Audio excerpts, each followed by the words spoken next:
We as the United States government need to make a decision. Are we all in for war or are we all out?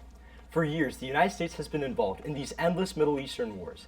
Ever since President George H.W. Bush went in during Operation Desert Storm, the United States has been involved somehow in a war in the Middle East.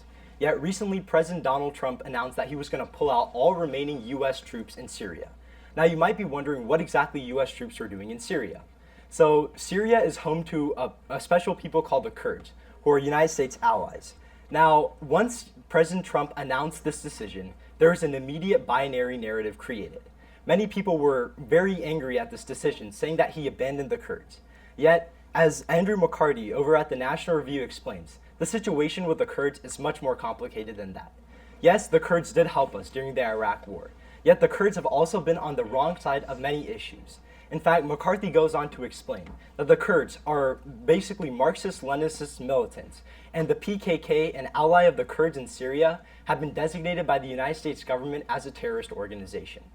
So what is happening here is that American lives and American blood is being spilled, and your taxpayer dollars are being used in order to defend the allies of people who align themselves with terrorists.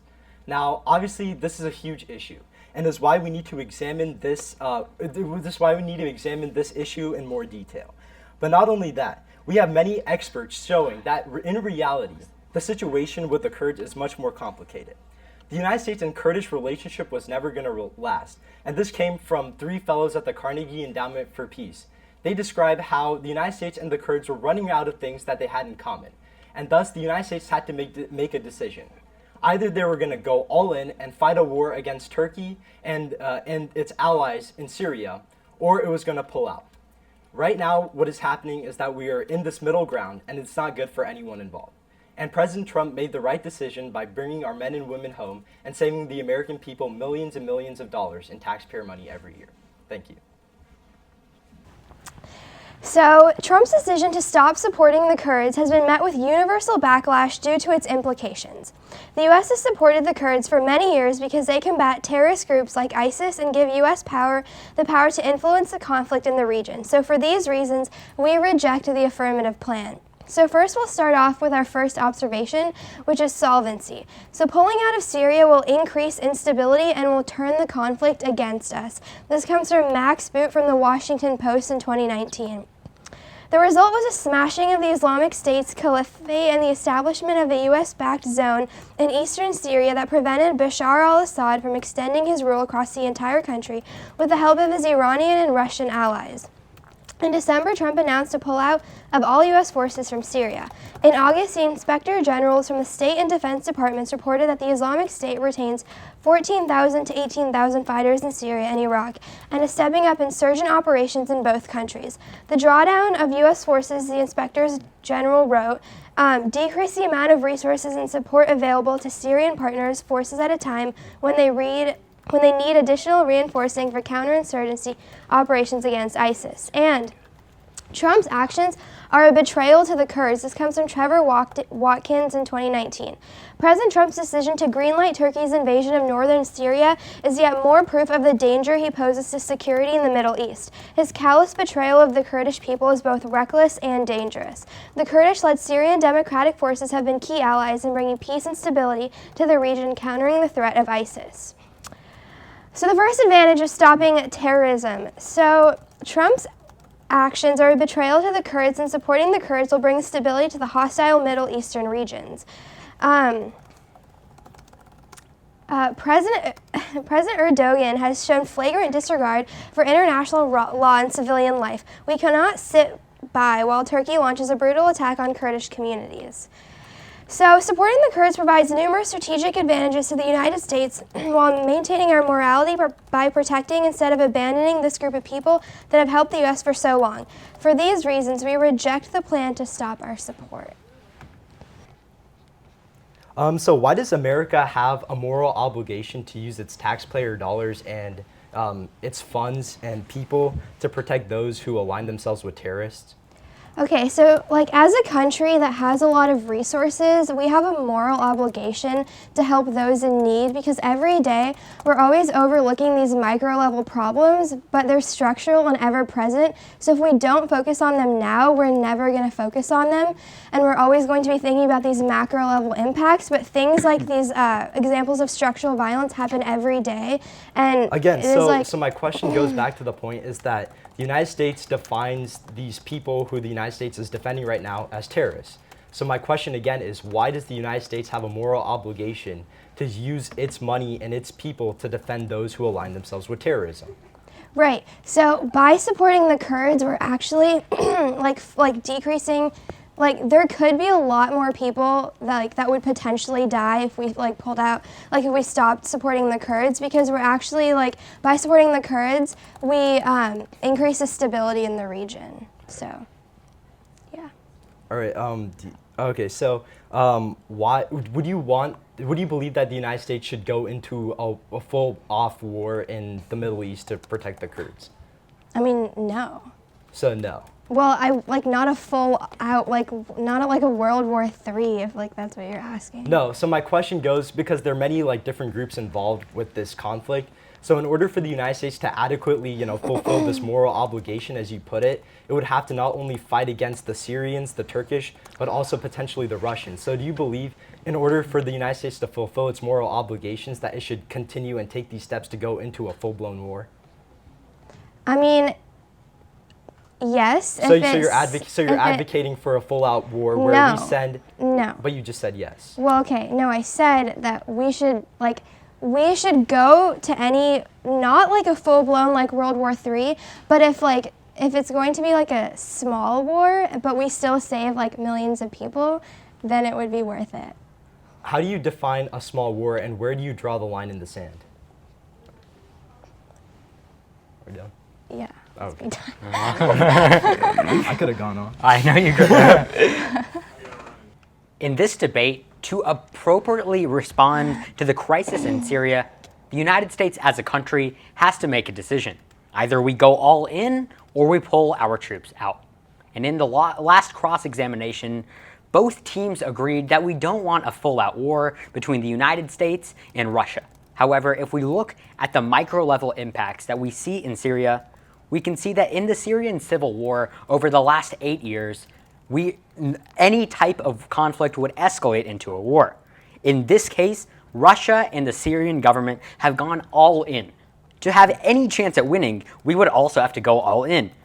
While the first negative said that we should focus on these micro-level impacts. These micro-level impacts can't be solved at all without risking a war with Russia, which would kill infinitely more people.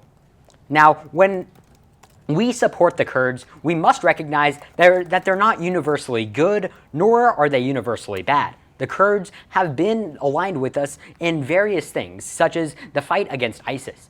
However, at the exact same time, they've allied with other terrorist groups that wish to do harm to the American people. Because of this, it is entirely justified for the United States to not use their taxpayer dollars to support the Kurdish people, who sometimes wish harm on our American people. Even though pulling out of Syria even though the negative team says that pulling out of Syria might escalate the conflict, we see that this actually gives the region to Russia. However, right now, Russia is going to take the region no matter what because they're going all in. So at this point, we have to concede the region to prevent an all-out war that would risk so many American lives, it would destroy the economy, and it would have catastrophic impacts that would even result in more of these micro-level impacts. So at the end of the day today, you have to decide whether we should go all in and risk a full-out war, or if we should pull out now and save American lives and American money. Thank you.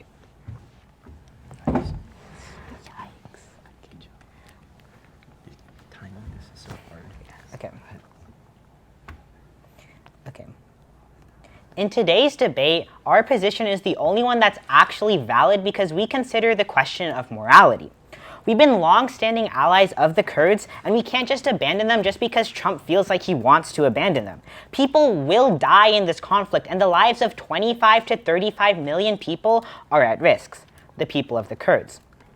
Now, the affirmative team brought up many arguments about why we shouldn't continue to support the Kurds, one of them being the fact that they support terrorist organizations. Well, this argument is actually very flawed because of the fact that while they support these terrorist organizations, the Kurds have been instrumental in helping us combat ISIS, which my partner previously stated in her speech. And ISIS is one of the most prominent terrorist groups that we should be worried about.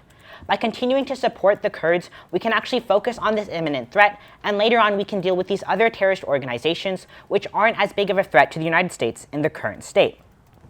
Also, more than that, they talked about the fact that we're sending our soldiers into this conflict and we're risking their lives, but military personnel actually oppose this action. This comes from Ryan Brown, a CNN reporter. A wide range of American military personnel and defense officials are expressing the deep sense of frustration and anger at the Trump administration's refusal to support the Syrian Kurds, facing Turkish military assaults. Senior U.S. military officials are livid at how the Kurds have been treated, given their role in helping the U.S. Stop this conflict. The Kurdish-led Syrian Democratic Forces are fighting a force that are intended to eliminate their people and their well-being. Therefore, we should not pull out of this conflict. So as we can see, our troops who are fighting and who are actually dealing with this conflict want us to continue to remain and help these people. We must acknowledge the fact that this is a genocide going on for these Kurdish people, and we have to protect these indigenous people and give them their namesake of their home. We can't just back out of this and simply abandon our long-standing allies because even military personnel agree that we must continue to support them. Finally, they made an argument talking about our taxpayer dollars going towards this war. Well, the military budget has so much money, billions and billions of dollars, to the point where that's not as big of a problem for taxpayers. Overall, in today's debate, you have to vote for the negative team because we actually consider the morality and the lives of these people. There's no negatives to helping these people, and all we are doing is supporting stopping terrorism and stopping this genocide from occurring. Thank you. All right, so you said that there are no negatives, but isn't a risk of a much larger war with Russia, isn't that a pretty big negative? Well, that's not going to happen because of the fact that if we continue to keep our presence in the region and continue to support them, we can end the conflict quicker. The Syrian civil war has been going on since 2011. What says that we are going to end this conflict anytime in the near future? Well, because of the fact that as our these military at least we're helping these people who are dying every day. Yes, even if there is a chance of a war with Russia in the future, there's tons of people being killed in the status quo because of this war and because of what's happening. Therefore, it's more important to focus on the current issue. Aren't people going to die either way, whether we're there or not? Why are we saving more lives? Because aren't people going to die even if we're there? Well, not really. If we're in the conflict itself, we can better mitigate the impacts on these indigenous people. But if we simply withdraw, that leads to more regional instability because of a lack of U.S. presence in the region to actually defend these people, and more people will die. And we have the most probable impact because we see this happening in the status quo. The war with Russia, we don't see this as being as big of an issue. Okay, so you talk about how we don't want regional instability, but wouldn't two really big hegemons, really big countries like the United States and Russia both being in the same region, wouldn't that make the region more unstable? Not necessarily, especially because of the fact that we have U.S. intervention and hegemony within the region. The U.S. actually cares about human rights and these moral standards, and by having the U.S. in this region, we can better mitigate it. Also, just because there's two superpowers, having some kind of larger presence within the region to actually deal with the moral rights and the human standards are better able to make it I guess a more fair and just conflict. Okay. So the arguments that the Khan team makes shows precisely why we should not have such a simple narrative when discussing complex issues like the Middle Eastern War. Now, this conflict has been raging on for many years. As my partner articulated in his last speech, the United States has had military personnel in the Middle East for a very long time now. This is a conflict between the Kurds and the Turkish and other regional players. Just because the Kurds helped us in one conflict doesn't mean they have been perfect allies.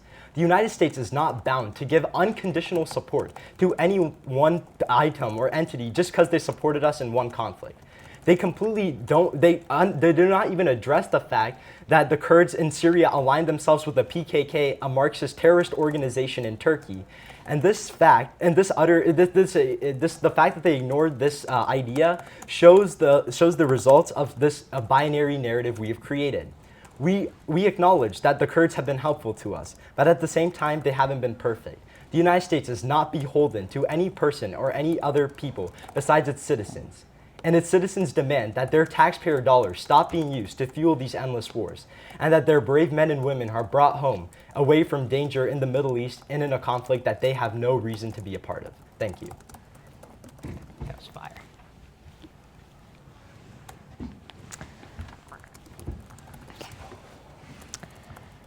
Okay, so in today's debate, the clear winner is Akshay and I, the Khan team, for two main reasons. So first, the Kurds have provided critical assistance in defeating ISIS. Even when outgunned, the Kurds have been the most reliable and effective fighting force against ISIS, both in Iraq and in Syria. And the second reason you must vote Khan in today's debate is because Kurdish independence will advance American interests. The Kurds of northern Iraq have long been more pro-American, pro-Western, anti-jihadi, and more religiously tolerant than the rest of Iraq, and indeed than at least most of the Arab world. At the end of the day, you must prioritize structural violence. If you vote for the pro-team, you agree to killing many people from genocide. We can better mitigate the impacts if we are still involved in this region. The Kurds are the best chance that we have in this region. Reject the pro-team. Thank you. In today's debate, as we have articulated time and time again, it is not a simple issue of morality. But just for fun, let's go over every argument that they have made in their last speech, and we can see who has won the debate. First, they said that the Kurds have helped in ISIS. Now, I think in every speech in today's debate, someone has said that, and we agree. However, the other team still has an answer to our argument over the fact that the Kurds haven't been perfect allies, and we're not beholden to them. It's not a trade where they help us defeat ISIS and we help them with everything else. We can make the independent choice to withdraw support anytime we want. Next, they said that Kurdish independence in Iraq will help the U.S. However, there are two problems with this. First, we're talking about Syria, not Iraq. Secondly, the fact that Kurdish independence will help doesn't mean that we'll get Kurdish independence, right? When the United States puts troops in, that doesn't directly translate to Kurdish independence. U.S. troops have been in Syria forever, and the Kurds still don't have independence. However, even if we continue to support the Kurds, we will be sacrificing plenty of American lives and American dollars, your taxpayer dollars, all in an effort to try to stop Russia. However, Russia has gone all in, so now it is time for us to make a choice. Go all in or all out. And the choice should be to go all out because no one wants to risk a huge war with Russia.